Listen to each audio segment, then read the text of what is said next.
মনে রাখবেন আল্লাহর নবী সাল্লাল্লাহু আলাইহি ওয়াসাল্লাম বলেছেন, আকসিরু যিকরা হাদিমিল লাযযাত আল মাউত। পরকালের গেট কোনটা? মৌত। মৌতের গেট দিয়ে পরকালে ঢুকতে হয়।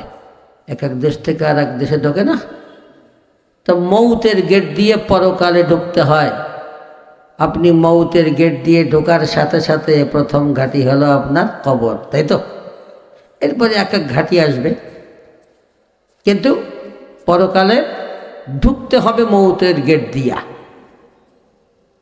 এজন্য আল্লাহর নবী সাল্লাল্লাহু আলাইহি ওয়াসাল্লাম বলেন, বেশি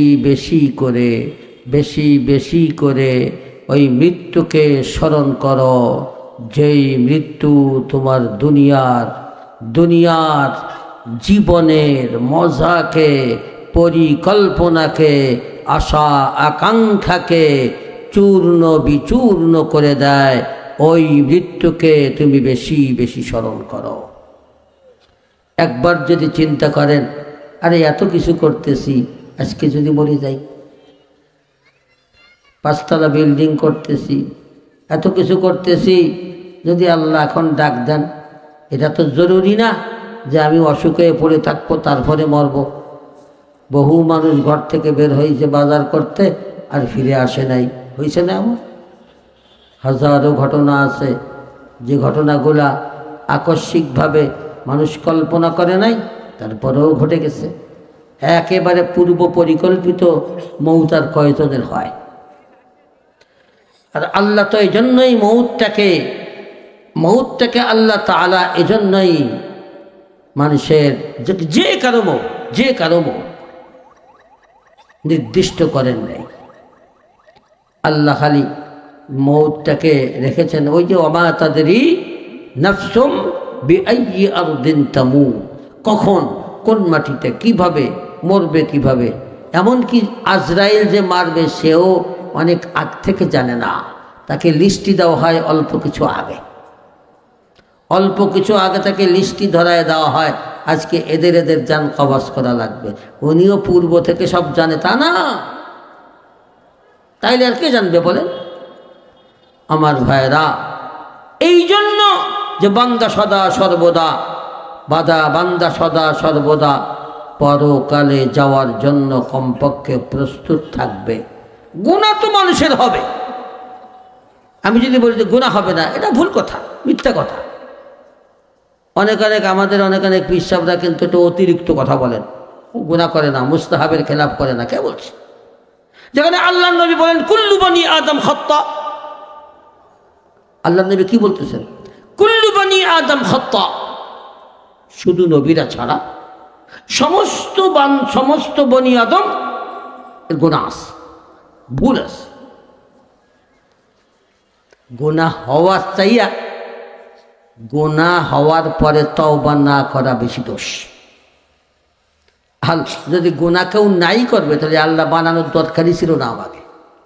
এটা আর এক সাইডে যাচ্ছে। আমরা যদি গুনাহ নাই করব, গুনাহ নাই হবে, তা বান্দা বানানোর দরকারই ছিল না, ফেরেশতা যথেষ্ট ছিল। বান্দা তো গুনাহ করবেই, কারণ আল্লাহ মুতাকাব্বির, আল্লাহ গফুর, আল্লাহ গফফার, আল্লাহ রহমান, আল্লাহ রহিম। এর তো একটা বহির্প্রকাশ হওয়া লাগবে না। যার রহমতের দরকার নাই, সে আল্লাহর রহমত যদি না লাগে, তাহলে আল্লাহ রহমানের কি লাভ? এই জন্য মনে রাখবেন, গুনাহ হওয়ার চেয়ে গুনাহ হওয়ার পরে তার উপরে ইসরার করা, এটা বড় দোষ। গুনাহ তো হতেই পারে, বরং আপনি 1000 বার গুনাহ করেন আর 1000 বার তওবা করেন, আপনি যতবার তওবা করবেন আল্লাহ ততবার আপনার তওবা কবুল করবেন। ওই কি এটা পয়সা কইছে না, আগার কি জানি, 100 বার তওবা শিকাস্তি বাজ আ। মনে রাখবেন, আপনি তওবা করতে আপনি হাফায় যাবেন, পেরেশান হবেন, কিন্তু আল্লাহ আপনাকে ক্ষমা করতে কখনো আল্লাহ পেরেশান হাফাবেন না। আল্লাহ এমন গফুর, এমন গফফার। এই জন্য এটা বিষয় না যেটা বলে গুনাহ করে না। আরে গুনাহ তো হয়েই যায়, ইচ্ছা করে করা ঠিক না, তা ঠিক, কিন্তু গুনাহ তো হতেই হবে। গুনাহ হওয়ার জন্য। নবীদেরকে আল্লাহ মাসুম রেখেছেন, এটার মধ্যে আল্লাহ তাআলার হিকমত আছে।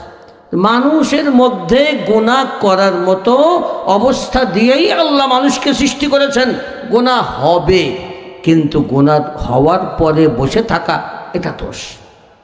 আপনি মালিকের নাফরমানি করেছেন, আপনার মধ্যে এতটুকু অনুশোচনা আসলো না যে মালিকের কাছে একটু মাপ চাইতে হবে? মালিককে বলতে হবে যে আল্লাহ, আমি গুনাহ করে ফেলেছি, আমাকে মাফ করে দাও। আপনি গুনাহ করলে যে সওয়াব হয়েছে, গুনাহ করলে যে গুনাহ হয়েছে, আপনি গুনাহ করার পরে যদি সত্যিকারে এইভাবে অনুশোচনা করে আল্লাহর কাছে মাপ চান, দেখবেন আপনার ওই গুনাহটাও আবার নেকিতে পরিণত হয়ে গেছে। আমার ভাইরা, এজন্য বলছিলাম মৌতকে বেশি বেশি স্মরণ করা। মৌতকে স্মরণ করলে দুনিয়ার মোহাব্বত অন্তর থেকে কমবে, আর পরকালের ইয়াকিন বাড়বে, আল্লাহর ভয় পয়দা হবে। আর আল্লাহ ওই কথাটাই বলেছেন, সায়াযাক্কারু মান ইয়াখশা। স্বাভাবিক ওয়াজ হয়, ওয়াজ কবুল করে না, জানি মানি না। গন্তব্যে পৌঁছার জন্য প্রতিমধ্যে যা যা করা লাগবে জানতেছি, করতে পারতেছি না। মূল বিষয় হলো দুনিয়ার মোহাব্বত আখিরাত থেকে খুব বেশি হয়ে গেছে। এজন্য দুনিয়ার মোহাব্বত কমায়া আমাকে আল্লাহর ভয় অন্তরে আনতে হবে। আর একমাত্র উপায় হলো পরকালের বিশ্বাস অন্তরে ঢুকাতে হবে। আর পরকালের বিশ্বাস অন্তরে ঢুকানোর মাধ্যমেই আল্লাহর ভয় অন্তরে ঢুকানো সম্ভব। আর পরকালের আলোচনা, জান্নাত জাহান্নামের আলোচনা, এটা বেশি হওয়ার নামই ওয়াজ। আমরা আসলে ওয়াজটাকে আজকাল অন্য কিছু বানায় ফেলছি। তো ওয়াজের মানে কি জানেন?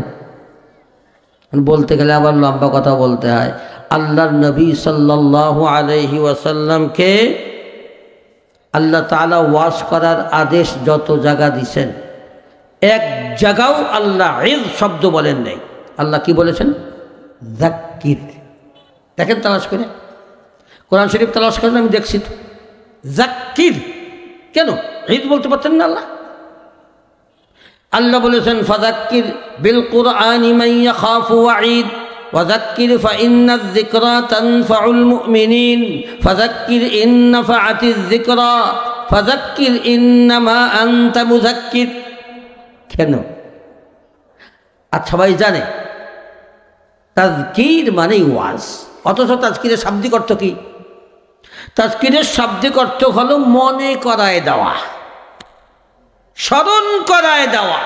তার মানে কি? ও বান্দা, মরবা জানো, ভুলে গেছো। মরার পরে কবর আছে জানো, ভুলে গেছো। এরপরে তোমার হিসাব নিকাশ হবে জানো, ভুলে গেছো। সব কিছু ভুলে গেছো। আর ভোলার কারণটা কি জানো? দুনিয়ার ধোঁকা। ওয়াগাররাতহুমুল হায়াতুদ দুনিয়া, ওয়াগাররাতহুমুল হায়াতুদ দুনিয়া। এই দুনিয়ার ধোঁকার কারণে তোমরা পরকাল ভুলে গেছো, আর এই কারণে আমিও তোমাদেরকে ভুলে যাব। ওয়াগাররাতহুমুল হায়াতুদ দুনিয়া ফালইয়াউমা নানসাহুম কামা নাসু লিকা ইয়াউমিহিম হাযা ওয়া মা কানু বিআয়াতিনা ইয়াজহাদুন। আমার ভাইরা, আল্লাহর ভয় ঢুকানোর একমাত্র উপায় হলো বেশি বেশি করে মৌতকে স্মরণ করতে হবে, বেশি বেশি করে কবরের আলোচনা করতে হবে, বেশি বেশি করে আখিরাতের ভয়াবহ অবস্থার কথা আলোচনা করতে হবে, বেশি বেশি করে জান্নাত জাহান্নামের হালাতের আলোচনা করতে হবে। বেশি বেশি, যত বেশি করবে তত বেশি মানুষের অন্তর থেকে দুনিয়ার মোহাব্বত কমবে, আর আখিরাতের ইয়াকিন বাড়বে, আর সাথে সাথে আল্লাহর ভয় অন্তরে পয়দা হবে। আল্লাহ আমার আপনার অন্তরে পরকালের বিশ্বাস, আল্লাহর ভয় অন্তরে পয়দা করে দেন, দুনিয়ার মোহাব্বত অন্তর থেকে কমায়া দেন, এবং আমরা যেন গুনাহ মুক্ত জীবন আমরা করতে, আল্লাহ গুনাহ মুক্ত জীবন আমরা পরিচালনা করতে পারি এবং গুনাহ মুক্ত হয়ে আল্লাহর কাছে যেতে পারি। আল্লাহ তৌফিক দান করেন। সুবহানাকাল্লাহুম্মা বিহামদিকা আশহাদু আল্লা ইলাহা ইল্লা আনতা আস্তাগফিরুকা ওয়া আতুবু ইলাইক।